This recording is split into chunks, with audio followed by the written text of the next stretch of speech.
Dear students, मैं Meenakshi from VM academy classes Nashik. बच्चों, हम देख रहे हैं क्लास 12 का चैप्टर 5 वेक्टर्स और आज है उसका लेक्चर नंबर 2 जिसमें हम देख रहे हैं बेसिक इंट्रोडक्शन। ऑलरेडी हमने इसका एक लेक्चर लिया है, अभी आज सेकेंड लेक्चर लेने वाले हैं। ऑलरेडी कुछ बेसिक कॉन्सेप्ट्स हमने स्टडी की है, अभी अब उसके आगे के जो थ्योरम्स वगैरह है वो आज हम लोग स्टडी करने वाले। तो चलो स्टार्ट करते हैं आज का लेक्चर। तो बच्चों, आज के लेक्चर में हम लोग कुछ थ्योरम्स पढ़ने वाले हैं। इसके पहले हमने क्या क्या स्टडी किया देखो। वेक्टर्स क्या होते हैं, वेक्टर्स क्वांटिटी किसको कहते हैं, उनका रिप्रेजेंटेशन कैसे करते हैं, टाइप्स ऑफ वेक्टर्स क्या होते हैं, उनकी एडिशन, सब्ट्रैक्शन, देन एडिशन के रूल्स, स्केलर मल्टीप्लिकेशन, ये सभी चीजें उससे रिलेटेड कुछ प्रॉपर्टीज हमने फर्स्ट लेक्चर में स्टडी की थी। आज हम लोग इसी से रिलेटेड कुछ थ्योरम स्टडी करने वाले हैं। तो सबसे पहला थ्योरम देखो क्या है। मान लो हमने दो वेक्टर्स लिए ए बार एंड बी बार। ये दो वेक्टर्स कोलिनियर है। दो वेक्टर्स कोलिनियर। कोलिनियर का मतलब क्या होता है देखो, ये एक वेक्टर है और उसी लाइन में दूसरा वेक्टर है, मतलब ए बार एंड बी बार दोनों भी सेम लाइन में। तो ऐसे वेक्टर्स को हम लोग क्या बोलते हैं, कोलिनियर वेक्टर्स बोलते हैं। दोनों अगर सेम लाइन में है तो दोनों की मैग्नीट्यूड क्या सेम रहेगी क्या? नहीं, दोनों की मैग्नीट्यूड अलग अलग हो सकती है, लेकिन दोनों की डायरेक्शन यहाँ पे सेम है। तो ऐसे वेक्टर्स को हम लोग बोलते हैं कोलिनियर वेक्टर्स। तो इस केस में मान लो A bar is equal to M times B bar है, ऐसे मान लेते हैं। एम टाइम्स बी बार मतलब क्या, यहाँ एम से मल्टीप्लाई किया मतलब एम कुछ तो भी एक नंबर रहेगा, 2, 3, 4 ऐसे कुछ तो भी नंबर रहेगा। या फिर हम बोलेंगे B bar is equal to N times A bar, मतलब ये दोनों जो वेक्टर्स है ये एक दूसरे के स्केलर मल्टीप्लीकेशन में है और दोनों इक्वल है। इसका मतलब दोनों की डायरेक्शन सेम है, ठीक है। तो ऐसी केस में क्या होता है, ऐसी केस में एक थ्योरम हमें यहाँ पे अप्लाई करना है। तो थ्योरम देखो क्या है। थ्योरम है यहाँ पे m into A bar plus n into B bar. यहाँ उन्होंने क्या किया है, यहाँ m से मल्टीप्लाई किया है। b bar is equal to m a bar है and a bar is equal to n b bar है। तो देखो यहाँ पे m a bar plus n b bar is equal to हमें क्या मिलेगा, 0 बार। आया समझ में? तो ये जो पहला थ्योरम है ये हमें याद रखना है। क्या थ्योरम है? If two non-zero vectors, that means a bar and b bar, are collinear, if and only if there exists scalar m and n, at least one of them is non-zero, दोनों में से एक तो भी zero नहीं होना चाहिए, such that m a bar plus n b bar is equal to 0 बार। ये फॉर्मूला आप लोग याद रखो। दो कोलिनियर वेक्टर से दोनों के स्केलर मल्टीप्लिकेशन है कुछ तो भी m and n, तो ये दोनों तभी एग्जिस्ट करेंगे at least one of them is non zero and दोनों का रिलेशन क्या रहेगा, m a bar plus n b bar is equal to 0 bar. Okay, तो ये बहुत ही इंपॉर्टेंट थ्योरम, इसको हम यूज करेंगे। इसी तरह हमें सेकेंड थ्योरम देखना है। अब यहाँ पे हमने क्या किया देखो, यहाँ पे दोनों वेक्टर्स क्या थे, कोलिनियर। अब हम लोग क्या लेने हैं, सेकेंड पॉइंट देखो क्या है, इफ थ्योरम है, ये भी थ्योरम है, सेकेंड थ्योरम है।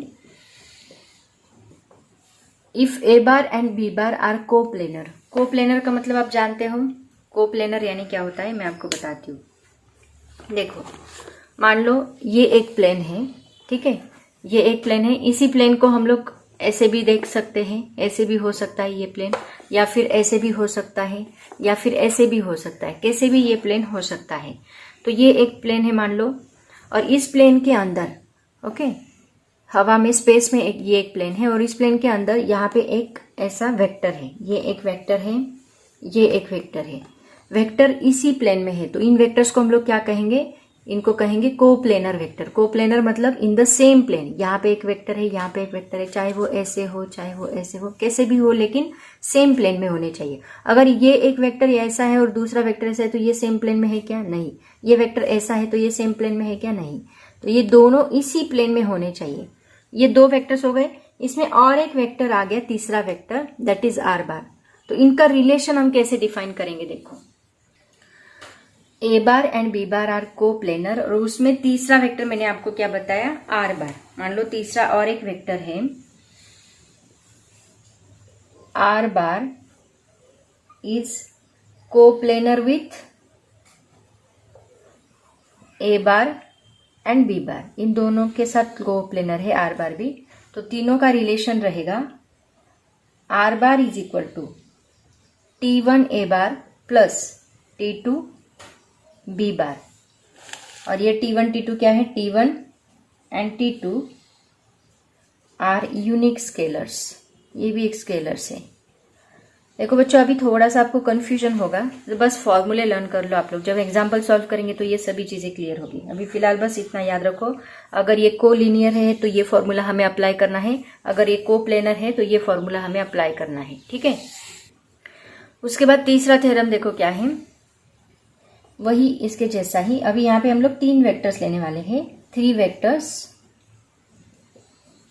Vectors a bar, b bar and c bar are coplanar if and only if, कब, there exists a non-zero linear combination. What is that combination? x a bar plus y b bar plus z c bar is equal to 0 bar. Okay, where with x comma y comma z should not equal to 0 comma 0 comma 0. Okay, तो ये combination आना चाहिए। ये एक formula आपको याद रखना है, ये एक फॉर्मूला याद रखना है, ये एक फॉर्मूला है। तो ये 3 थियरम्स दिए हैं। अगर को लीनियर है तो ये फॉर्मूला, अगर को प्लेनर है और उनके साथ तीसरा वेक्टर को प्लेनर है, कौन सा, आर बार, तो ये फॉर्मूला अप्लाई करेंगे। ये एबीसी आर को प्लेनर है और ये एग्जिस्ट तभी हो सकता है जब x a bar plus y b bar plus z c bar is equal to क्या रहेगा, 0 बार रहेगा, ठीक है। तो ये 3 थ्योरम्स आपके बुक में दिए हैं, वो आपको स्टडी करने हैं। आपके बुक में बहुत ज़्यादा दिया है, बट इतनी ज़रूरत नहीं है, जितना जितना इम्पोर्टेंट है उतना ही मैं आपको बताने वाली हूँ। नेक्स्ट पॉइंट देखो बच्चों क्या है, वेक्टर्स इन 2 डायमेंशन। अब यहाँ पे 2 डायमेंशन एंड 3 डायमेंशन वर्ड हम लोग यूज करने वाले हैं। 2 डायमेंशन का मतलब क्या होता है कि 2 एक्सिस के अलॉन्ग, मतलब ये वाई एक्सिस होता है, ये एक्स एक्सिस होता है, इन दोनों एक्सिस के प्लेन में एक वेक्टर कोई तो भी हमने लिया है, मान लो पी ये वेक्टर हमने लिया है। तो इस वेक्टर का ये पोजीशन वेक्टर रहेगा ओरिजिन से, जो हम दिखाते हैं पोजीशन वेक्टर। तो ये पी वेक्टर को हम लोग कैसे डिनोट करते हैं, देखो अभी यहाँ पे मैं आपको एक यूनिट वेक्टर बताने वाली हूँ जो आपको हमेशा याद रखने हैं। जो एक्स एक्सिस के अलॉन्ग एक यूनिट वेक्टर होता है। यूनिट वेक्टर मैंने आपको क्या बताया था, यूनिट वेक्टर मतलब जिसकी मैग्नीट्यूड क्या होती है, 1 होती है, उसको हम बोलते हैं यूनिट वेक्टर। तो एक्स एक्सिस के अलॉन्ग हमेशा आप लोग यूनिट वेक्टर ज्यादातर हम लोग डायरेक्शन दिखाने के लिए यूज करते हैं। तो एक्स एक्सिस के अलॉन्ग कोई यूनिट वेक्टर रहेगा तो उसको हम आई कैप से डिनोट करेंगे। वाई एक्सिस के अलॉन्ग कोई यूनिट वेक्टर रहेगा तो उसको हम जे कैप से डिनोट करेंगे, आई कैप जे कैप। और यहाँ पे और एक एक्सिस है दैट इज जेड एक्सिस, तो इसके अलॉन्ग जो यूनिट वेक्टर रहेगा उसको हम के कैप से डिनोट करेंगे, आई कैप जे कैप के कैप। और एक बात, ये तीनों वेक्टर्स, ये तीनों एक्सिस हमेशा एक दूसरे को क्या होते हैं, परपेंडिकुलर होते हैं। तीनों में एंगल कितना होता है, 90 डिग्री होता है, ये भी आपको याद रखना है। तो एक्स एक्सिस अगर बोला जाए तो हमेशा आप लोग क्या दिखाओगे, आई कैप जे कैप के कैप। और कोई वेक्टर अगर आपको डिनोट करना है 2 डायमेंशन के लिए, 2 डायमेंशन में ये वेक्टर नहीं आएगा, जेड एक्सिस नहीं आएगा, 2 डायमेंशन के लिए बस एक्स एंड वाई एक्सिस आएगा। तो इसमें अगर आपको ये वेक्टर दिखाना है तो आप कैसे दिखाओगे, मान लो ये 4, इसका डिस्टेंस यहाँ से 4 है, मतलब इसके कोऑर्डिनेट्स मान लो आपको दिए हैं 4,3, ऐसे कोऑर्डिनेट्स आपको दिए हैं। इसका मतलब क्या कि ये इतना डिस्टेंस कितना है, इसका 4 है, और ये यहाँ का डिस्टेंस कितना है, 3 है, ऐसे उसका मीनिंग होता है। और इसको आपको वेक्टर के फॉर्म में लिखना है तो आप कैसे लिखोगे, p bar is equal to 4 i cap, 4 और उसके साथ ये यूनिट वेक्टर लगेगा। तो आई कैप है, मतलब मान लो ये कौन से एक्सिस के अलॉन्ग आ रहा है, एक्स एक्सिस के अलॉन्ग आ रहा है। उसके बाद प्लस यहाँ पे लिखोगे 3j कैप, मतलब 3j कैप है, इसका मतलब ये कौन से एक्सिस के अलॉन्ग आ रहा है, वाई एक्सिस के होता तो हम क्या बोलते हैं, जेड एक्सिस के। इसी तरह होता है 2D, उसी तरह होता है एंड 3D, 3 डायमेंशन भी। तो 3 डायमेंशन में कैसे लिखोगे, देखो ये y axis, x axis, z axis, ठीक है। ये एक्स है, वाई है, जेड है। ये एक्सिस चेंज भी हो सकता है, नेसेसरी नहीं ये एक्स यहाँ पे ही होना चाहिए, जेड यहाँ पे ही, जेड यहाँ पे भी हो सकता है, यहाँ पे भी हो सकता है, कोई प्रॉब्लम नहीं। तो मान लो यहाँ पे मैंने पी वेक्टर वही लिया। अब इस पी वेक्टर के 3 कोऑर्डिनेट्स रहेंगे, क्योंकि हमने 3 डायमेंशन लिया है तो तीनों कोऑर्डिनेट हमें इसके कंसीडर करने हैं, एक्स वाई एंड जेड। मतलब मान लो 4, 3 और 1, 2 ऐसे कोऑर्डिनेट्स हमने दिए हैं। तो अभी इस वेक्टर को आप कैसे लिखोगे, p bar is equal to, मतलब ये एक्स एक्सिस से कितना दूर है, एक्स एक्सिस से इसका डिस्टेंस क्या है, 4 आई कैप यूनिट वेक्टर लगा उसका I cap plus 3j cap plus 2k cap आएगा, क्योंकि इसके अलावा कौन सा यूनिट वेक्टर है, k कैप है, तो इसको हम लोग ऐसे लिखते हैं 4i cap plus 3j cap plus 2k cap. ये है vectors in 2 dimension, vectors in 3 dimension, इसका भी बहुत ज्यादा यूज होने वाला है। ठीक है, उसके बाद नेक्स्ट पॉइंट देखो बच्चों क्या है, अभी हम डिस्टेंस फाइंड करने वाले हैं। डिस्टेंस के कुछ फॉर्मूले से वो मैं आपको बताने वाली हूँ। सबसे पहला फॉर्मूला देखो क्या है, distance of any point p x y z from origin. मतलब आपको 3 डायमेंशनल में एक पॉइंट दिया है, मान लो यहाँ पे एक p पॉइंट दिया है जिसके कोऑर्डिनेट्स क्या है, x y and z coordinates है, और इसका ओरिजिन से हमें डिस्टेंस फाइंड करना है o।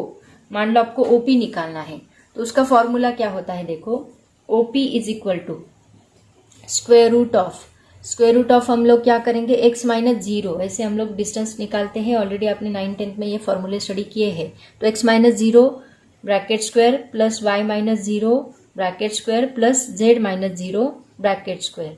बट ये ओरिजिन से डिस्टेंस है, तो आप डायरेक्टली आप इसको ऐसे भी लिख सकते हैं। कभी भी बोला जाए ओरिजिन से, तो ओरिजिन से आप directly x square plus y square plus z square directly ऐसे डिस्टेंस निकाल सकते हो।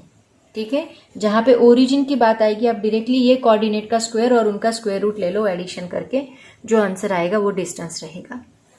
अब मान लो सेकंड उन्होंने दिया है distance between any 2 points in a space. ये एक पॉइंट है, मान लो ए एक पॉइंट है और बी दूसरा पॉइंट है, और इसके कोऑर्डिनेट से x2 y2 z2 और इसके कोऑर्डिनेट से x1 y1 z1। ऐसे 2 पॉइंट्स आपको दिए और बोला कि इन दोनों का डिस्टेंस फाइंड करो। तो वो डिस्टेंस हम कैसे फाइंड करेंगे, लेंथ ए बी बोल सकते हैं या फिर डिस्टेंस ए बी बोल सकते हैं। दैट इज इक्वल टू, इन दोनों को भी हम लोग क्या करेंगे, स्क्वायर रूट के अंदर लेंगे, और स्क्वायर रूट के अंदर जैसे हमने x माइनस 0 किया वैसे हम लोग यहाँ पे क्या करेंगे, x1 minus x2 whole bracket square plus y1 minus y2 bracket square plus z1 minus z2 bracket square. Okay, ऐसे हम लोग इसको 2 पॉइंट्स के लिए आप ये फॉर्मूला अप्लाई करोगे। ये फॉर्मूला और ये फॉर्मूला सेम है देखो, बट यहाँ ओरिजिन था इसलिए हमने 0 0 लिया और वो कैंसिल हो गया। उसके बाद थर्ड देखो क्या है, distance of a point from x axis. मतलब ये पॉइंट है, मान लो P पॉइंट है और ये एक्स एक्सिस से आपको इसका डिस्टेंस निकालना है।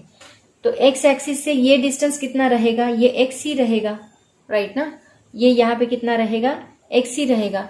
तो इसका डिस्टेंस हम लोग कैसे निकालेंगे, मान लो ये कौन सा है, इसको नाम दे दो चाहे तो, ये A पॉइंट P पॉइंट है ना, और मान लो ये यहाँ पे जो परपेंडिकुलर लाइन हमने ड्रॉ की है वो A है।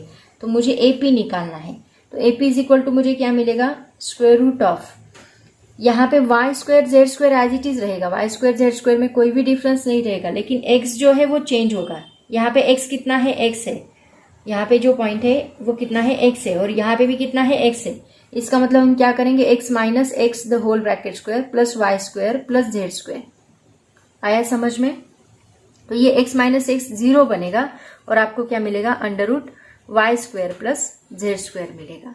सिमिलरली अगर मुझे बोला गया कि y एक्सिस से डिस्टेंस निकालो, तो y एक्सिस के लिए हम क्या करेंगे, AP is equal to for y axis ये एज इट इज रहेगा, जैसे यहाँ पे x नहीं आया वैसे यहाँ पे y नहीं आएगा, x square plus z square रहेगा।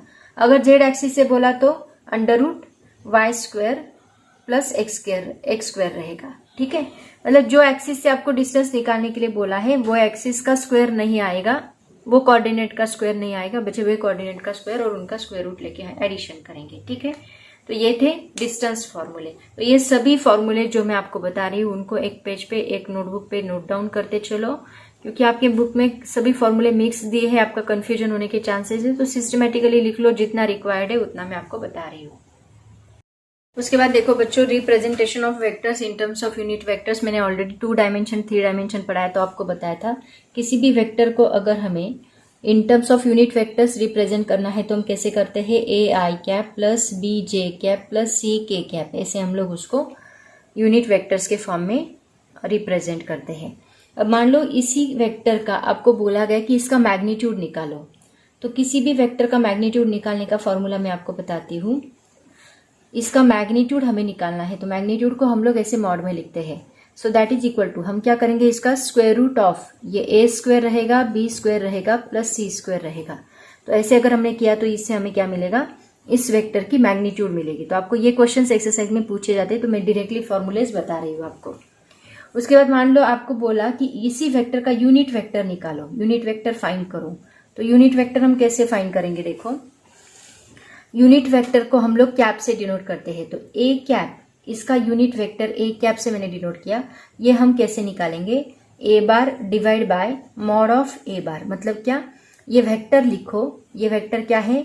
ए I cap plus B J cap plus C K cap. ये वेक्टर लिखो और उसको उसके मैग्नीट्यूड से डिवाइड करो, मतलब square root of a square plus b square plus c square, इससे डिवाइड करो। तो ये जो हमें फॉर्मूला मिला है ये किसका है? This is the unit vector of that particular vector. ऐसा फॉर्मूला है। आया समझ में? तो ये 3 फॉर्मूले से जिनका बहुत ज्यादा यूज होने वाला है, मैं डायरेक्टली आपको फॉर्मूले बता रही हूँ, उसी हिसाब से आप लोग पढ़ाई करो। ये सभी फॉर्मूले जितने मैंने बताए, जितने मैंने थ्योरम्स बताए, टाइप्स बताए, सबको नोटबुक पे नोट डाउन करो। शॉर्ट में मैंने लिख के दिया है, उन सबको लर्न करो और उसके बाद ही एक्सरसाइज सॉल्व करना स्टार्ट करो। तो बच्चों, जितना बेसिक रिक्वायर्ड था एक्सरसाइज के लिए वो सभी टर्म्स मैंने आपको बताई है। अगर और कुछ होगा और जो जरूरत होगी उस वक्त मैं आपको उसके रिलेटेड बेसिक बताते ही जाऊंगी। तो आज मतलब lecture number 1 and lecture number 2 सभी बेसिक से रिलेटेड है। नेक्स्ट लेक्चर से हम लोग इस चैप्टर का पहला एक्सरसाइज 5.1 स्टार्ट करेंगे। आज हम यहीं पे रुकते हैं।